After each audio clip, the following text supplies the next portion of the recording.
Hello दोस्तों, कैसे हैं आप।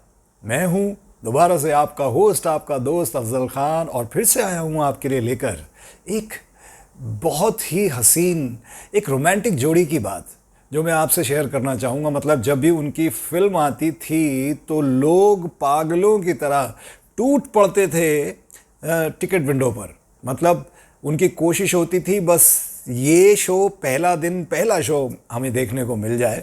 और जिस एक्टर और एक्ट्रेस की मैं बात कर रहा हूँ वो अपने ज़माने में ऐसे मुकाम पर पहुँचे थे कि जहाँ पहुँचना हर आर्टिस्ट का ड्रीम होता है।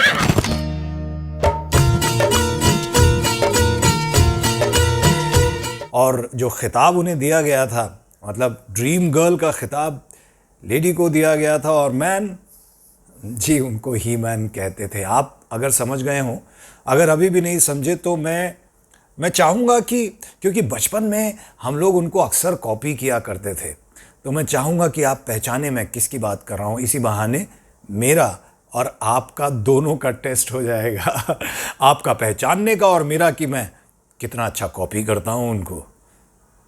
चलिए मैं आपको एक छोटा सा एग्जाम्पल देता हूँ। आप बहुत नज़दीक पहुँचे हैं, वैसे तो आप समझ गए होंगे। पानी की टंकी पर चढ़े हुए ही मैन, गाँव वालों, ये मौसी ने बसंती से मेरे लगन का वादा किया था, लेकिन बुढ़िया ने वो प्रॉमिस तोड़ दिया।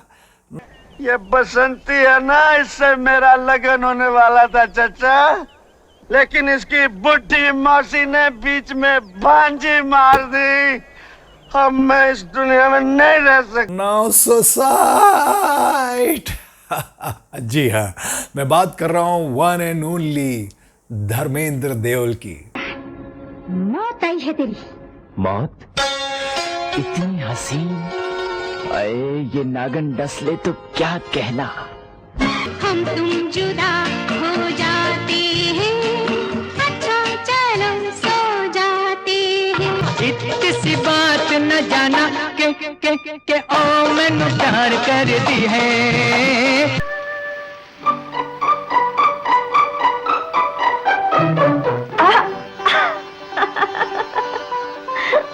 बारिश एकदम से आ गई। आप तो बिल्कुल भीगे हैं, कपड़े बदल लीजिए नहीं तो ठंड लग जाएगी। नहीं, मुझे भीगे कपड़े पहनने की आदत है।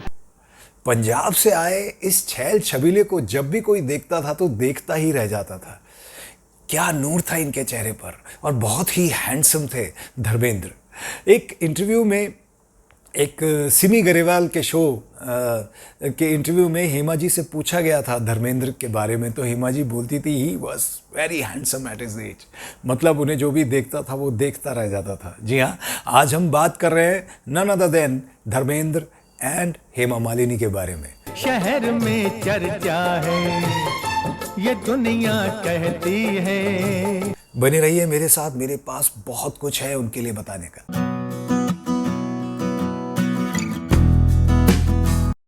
दोस्तों, क्या आप जानते हैं हेमा मालिनी की जिंदगी में 3 मर्द आए थे और कैसे धर्मेंद्र ने बचाया था उन्हें और कैसे शादी तोड़ी थी हेमा मालिनी की। दरअसल धर्मेंद्र से हेमा मालिनी की पहली मुलाकात किसी फिल्म के सेट पे ना होके प्रीमियर पर हुई थी, फिल्म के प्रीमियर पर हुई थी। जी हाँ, ख्वाजा अहमद अब्बास साहब की एक फिल्म थी जिसका नाम था आसमान महल। उसके प्रीमियर पर धर्मेंद्र ने हेमा मालिनी को देखा और पहली ही नज़र में वो उन्हें चाहने लगे थे।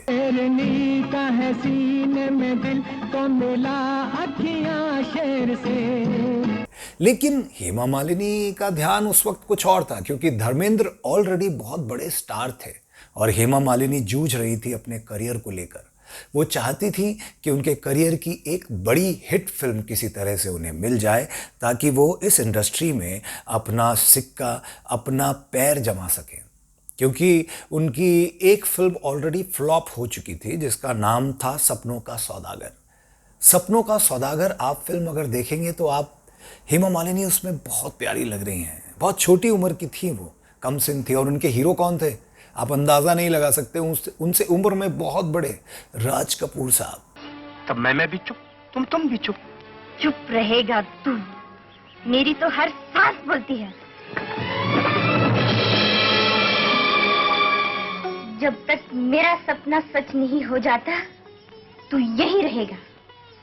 ये फिल्म चल नहीं पाई और इस फिल्म के बाद हेमा मालिनी चाहती थी कि उन्हें एक बड़ी हिट फिल्म मिले। देखिए, ये हमारी इंडस्ट्री का आप क्या कहें, मतलब ऑलरेडी राज कपूर हेमा मालिनी से उम्र में बड़े थे, उनके साथ बतौर हीरोइन सपनों का सौदागर में हेमा मालिनी ने काम किया था और उसके बाद उन्हीं के बेटे ऋषि कपूर की हीरोइन बन के भी उन्होंने काम किया है। मैं आज तुम्हें नहीं पीने दूंगी। तो कौन होती है मुझे रोकने वाली? मैं नहीं रोकूंगी तो और कौन रोकेगा? ज़्यादा बोल। उस वक्त तो हेमा मालिनी ने धर्मेंद्र की तरफ उतना ध्यान नहीं दिया क्योंकि उनका ध्यान अपने करियर पे था। एक ऐसा वक्त आया कि जब 1969 के टाइम पर हेमा मालिनी को संजीव कुमार साहब के साथ एक फिल्म ऑफर हुई। वो फिल्म जिसका नाम था धूप छांव, और संजीव कुमार साहब के साथ फिल्म मिलने का मतलब था कि आप वाकई बहुत किस्मत वाले हैं, क्योंकि संजीव कुमार साहब की कुछ ऐसी फिल्में हैं जो आज हमारी इंडस्ट्री के लिए मिसाल हैं। फिलहाल संजीव कुमार साहब के साथ जब हेमा मालिनी ने ये फिल्म साइन की तो उस फिल्म की शूटिंग के दौरान हेमा मालिनी और संजीव कुमार साहब कुछ नज़दीक आए, उनकी दोस्ती बनी और संजीव कुमार साहब तो हेमा मालिनी को दिल ही दे बैठे। कोई लड़की मुझे कल रात सपने में मिली, बड़ी प्यारी सी सूरत थी, भला सा नाम था। यही रीज़न रहा कि संजीव कुमार साहब ने झटपट हेमा मालिनी जी की मदर जया चक्रवर्ती को संदेशा भेजा, उनको रिश्ता भेजा कि मैं हेमा मालिनी से शादी करना चाहता हूँ। लेकिन हुआ ये कि जया चक्रवर्ती इस रिश्ते से नाराज़ हो गई। उनको ये रिश्ता कबूल नहीं था। वो नहीं चाहती थी कि संजीव कुमार और हेमा मालिनी की शादी हो, जबकि संजीव कुमार इतने बड़े स्टार थे उसके बावजूद भी, क्योंकि जया चक्रवर्ती जी का सोचना ये था कि वो अपनी बेटी की शादी सिर्फ और सिर्फ अपनी बिरादरी में करेंगी, अपने पसंद के लड़के से करेंगी। अब मुसीबत, उसको कैसे टाला जाए। जया जी सोचने लगी कि देखिए फिल्म की शूटिंग चल रही है, इनका रोज़ मिलना तो मैं रोक नहीं पाऊंगी। अब कई बार किस्मत भी अपने निराले अजूबे खेल दिखाती है और हुआ ये कि थोड़े ही दिन के बाद धूप छांव फिल्म की शूटिंग रोकनी पड़ी। वो फिल्म अचानक बंद हो गई और जब फिल्म की शूटिंग बंद हो गई तो हेमा मालिनी का बाहर जाना बंद हो गया। लेकिन कहते हैं, ऐसा सोर्स बताते हैं, मीडिया सोर्स, उनके सूत्रों से पता चलता है कि दोनों संजीव कुमार साहब फिर भी हेमा मालिनी से मिला जुला करते थे। संभल मेरे साथ चल तू, ले हाथों में हाथ चल तू, तो साथी चल। लेकिन अब जया चक्रवर्ती सोच रही थी कि ऐसा क्या हो सकता है कि इनका रिश्ता टूटे, इनका मिलना जुलना बंद हो। फिर से किस्मत ने अपना खेल खेला और 1969 और 70 के ज़माने में, ये फिल्म 1970 में भप्पी सोनी साहब ने रिलीज़ की थी। फिल्म का नाम था तुम हंसी मैं जवां। तुम हंसी मैं जवां, तुम हंसी मैं जवां, आपको पहले भी कहीं देखा है, जिसमें धर्मेंद्र और हेमा मालिनी जी को ये बड़ी बड़ी आंखें, ये रसीले होंठ, ये गोरा गोरा रंग, जिस्म के समंदर की लहरें, यहाँ उठती हुई, यहाँ गिरती हुई, यहाँ उठती हुई, यहाँ गिरती हुई। जी चाहता है बस देखता ही रहूं, ऐसी हसीना को तो काफिर छोड़ सकता है। देखिए, दोनों ने फिल्म की शूटिंग स्टार्ट की। फिल्म का प्लॉट बहुत अच्छा था। मैं आपसे रिक्वेस्ट करूंगा, अगर मौका मिले तो आप ये फिल्म ज़रूर देखिएगा। इस फिल्म में रोमांस भी था, इमोशनल कनेक्ट था। धर्म बाजी इस फिल्म के अंदर बहुत हैंडसम लगे हैं। अगर आप उन्हें देखेंगे, वो शिप पे नेवी ऑफिसर दिखाएं। इसमें राजेंद्र नाथ भी थे, इसमें हेमा जी थी, प्राण साहब थे जो बहुत बड़े एक्टर रहे हैं।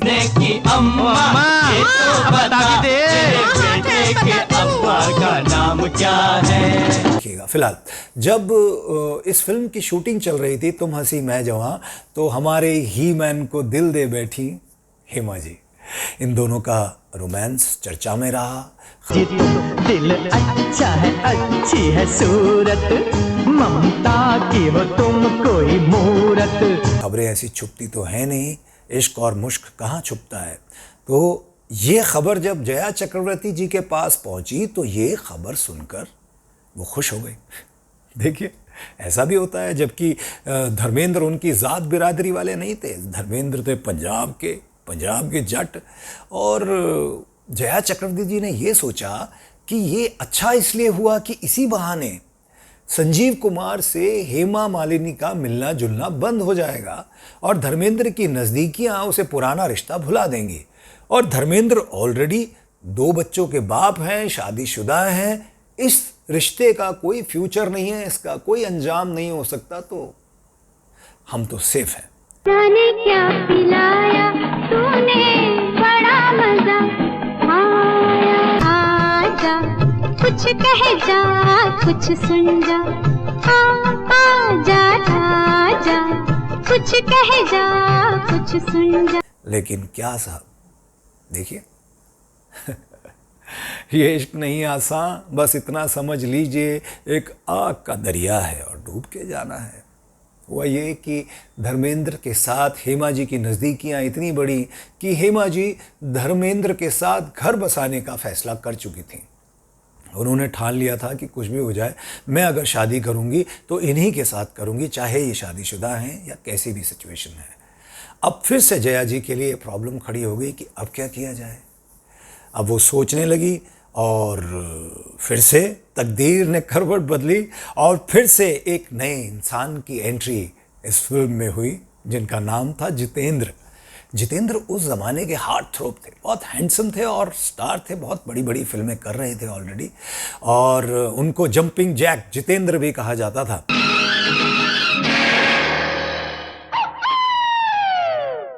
जितेंद्र के साथ हेमा मालिनी को एक फिल्म ऑफर हुई जिसका नाम था वारिस। 1969 की ये बात है। एक बेचारा प्यार का मारा, राह में तेरी देख पड़ा है। अब हुआ ये कि जितेंद्र ने जब हेमा मालिनी को देखा, जब वो शूट करते थे साथ में, तो जितेंद्र साहब अपने दिल पर काबू नहीं रख पाए। आप सोचिए, इमेजिन कीजिए कि हेमा मालिनी कितनी खूबसूरत थी, बला की खूबसूरत थी कि उन्हें जो देखता था वो अपना दिल बिछा देता था। यही रीज़न था कि जितेंद्र ने आओ देखा ना ताओ और सीधा वो पहुंच गए जया जी के पास, जया चक्रवर्ती जी के पास, कि मैं आपकी बेटी से शादी करना चाहता हूँ, मैं इनको चाहता हूँ। अब जया जी ये रिश्ता सुन के खुश हो गई। उन्हें लगा कि ये तो लड़का मेरी पसंद का है और कम से कम संजीव कुमार के बाद और धर्मेंद्र से हेमा मालिनी को छुट्टी मिल जाएगी, मुक्ति मिल जाएगी, हम वहाँ से इनको निकाल लेंगे।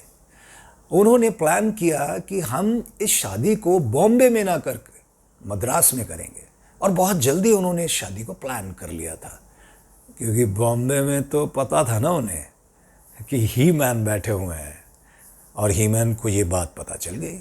अब तो राम ही जान बचाए बचाए, बेड़ा पार लगाए।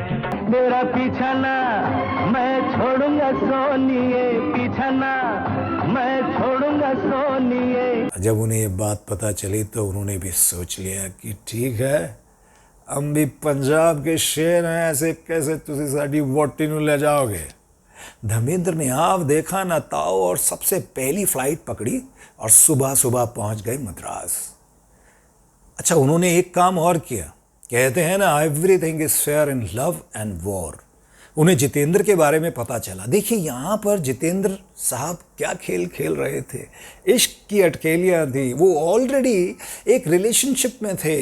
शोभा जो आज उनकी वाइफ हैं, उनके साथ वो सगाई कर चुके थे। धर्मेंद्र को ये बात पता चली और उन्होंने जाकर शोभा को बताया कि देखिए क्या हो रहा है, आपके साथ वो सगाई कर चुके हैं लेकिन शादी तो वो कहीं और कर रहे हैं, ये तो अलग ही गुल खिल रहा है। धर्मेंद्र और जया दोनों पहुंचे मद्रास और वहाँ जाकर उनकी शादी से पहले हेमा मालिनी के घर वालों के सामने उन दोनों ने जो धमाल मचाया है, तंग आकर इस शादी को तोड़ना पड़ा। जो कुछ भी हुआ उसका मुझे बहुत अफसोस है धर्म। दिखावे के आंसू और हमदर्दी अपने पास संभाल के रखो राजकुमार, किसी खास मौके पर काम आएंगे। ऐसा मत कहो मेरे दोस्त। दोस्त? कैसा दोस्त? तब बताते हैं कि जब धर्मेंद्र मद्रास पहुंचे थे तो उन्होंने हेमा जी को अलग ले जाकर कुछ समझाया, कुछ बातें की। वो बातें क्या थी आज तक हमें नहीं पता है, कहीं इसकी जानकारी मिलती नहीं है, लेकिन उनकी बात सुनकर हेमा जी ने फैसला किया कि वो ये शादी नहीं करेंगी। आज तक तो अपनी माँ और भाई की जरूरतों को ही अपनी जिंदगी का मकसद बनाकर रखा था। उनके लिए अपना कर्तव्य निभाते निभाते आज ऐसी स्थिति में हूँ कि माँ और भाई के सिवा और कुछ सोच ही नहीं सकती। वर का नाम है वीरू। वीरू? प्रभु, ये मेरी जिंदगी का सवाल है, जल्दी से काम मत लेना, भले 4 सोमवार और लग जाए। है देखने। ये शादी टूटी, वो वापस आए और फिर से हेमा जी का और धर्मेंद्र का मिलना जुलना शुरू हो गया। उनकी मुलाकातें बढ़ी, उनमें प्यार रोज़ बढ़ रहा था और किसी के रोके वो रुक भी नहीं रहा था। जया चक्रवर्ती तो चाहती ही नहीं थी कि ये शादी हो, और लेकिन कई बार होता ऐसा है कि जिस चीज़ को आप जितना रोकना चाहते हैं वो उतना ही निकल के बाहर आ जाती है। ले जाऊंगा तुझको दुनिया देखेगी।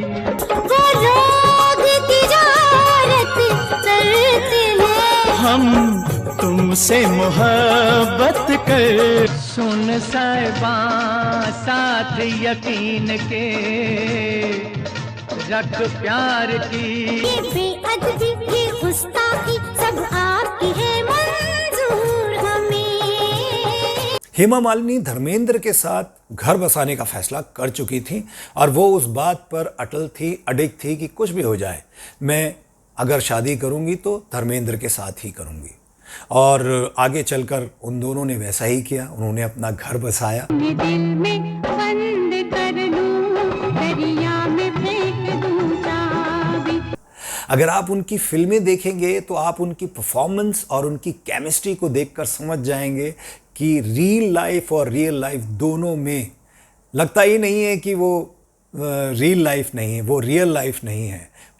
सब पे रोब झाड़ती फिरती हो कि तुम्हें अंग्रेजी आती है। इसमें रोब जानने की कौन सी बात है? मुझे सचमुच इंग्लिश आती है, मेरे बापू ने मुझे सिखाया। अब गोली चला दो।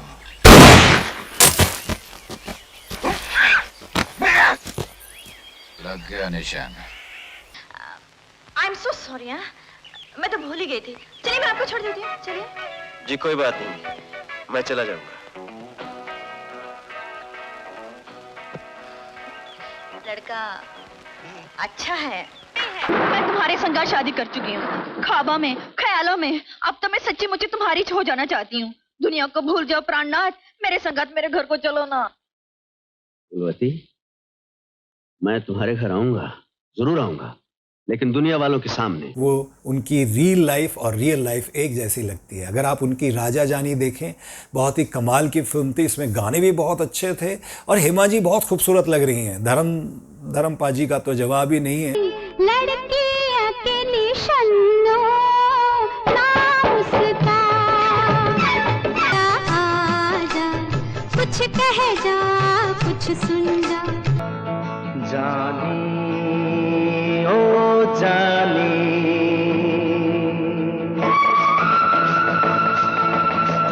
इसमें गाना था ABCD छोड़ो, नैनों से नैना जोड़ो, आई रात सुहानी राजा जानी। आई शाम सुहानी राजा जानी, राजा जानी।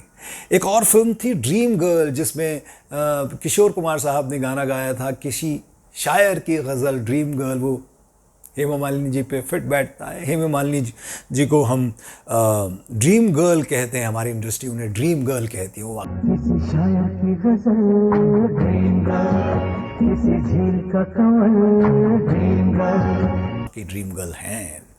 उसके बाद उनकी एक बगावत फिल्म आई थी जिसमें पानी के पास एक गाना है जिसमें जो हेमा मालिनी हैं वो स्विमिंग कर रही हैं और वहाँ कॉर्नर पे, वो हिस्टोरिकल फिल्म थी, वहाँ पर धर्मेंद्र जो है, नागन सा रूप है तेरा, आए हाय ये नागन डस लेगी।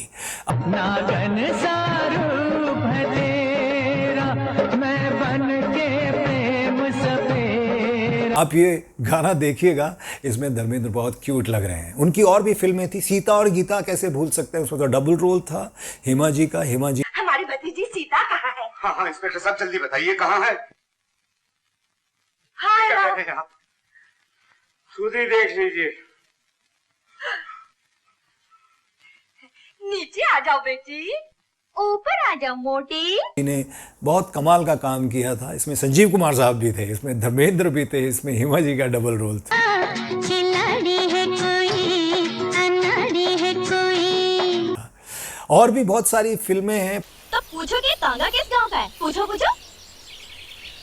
किस गांव का है जी? रामगढ़ का है। कोई हसीना जब रूठ जाती है तो और भी हसीन हो जाती है। प्रतिज्ञा है, मैं जट यमला पगला दीवाना, इतनी सी बात ना जाना कि वो मैनू प्यार कर दी है।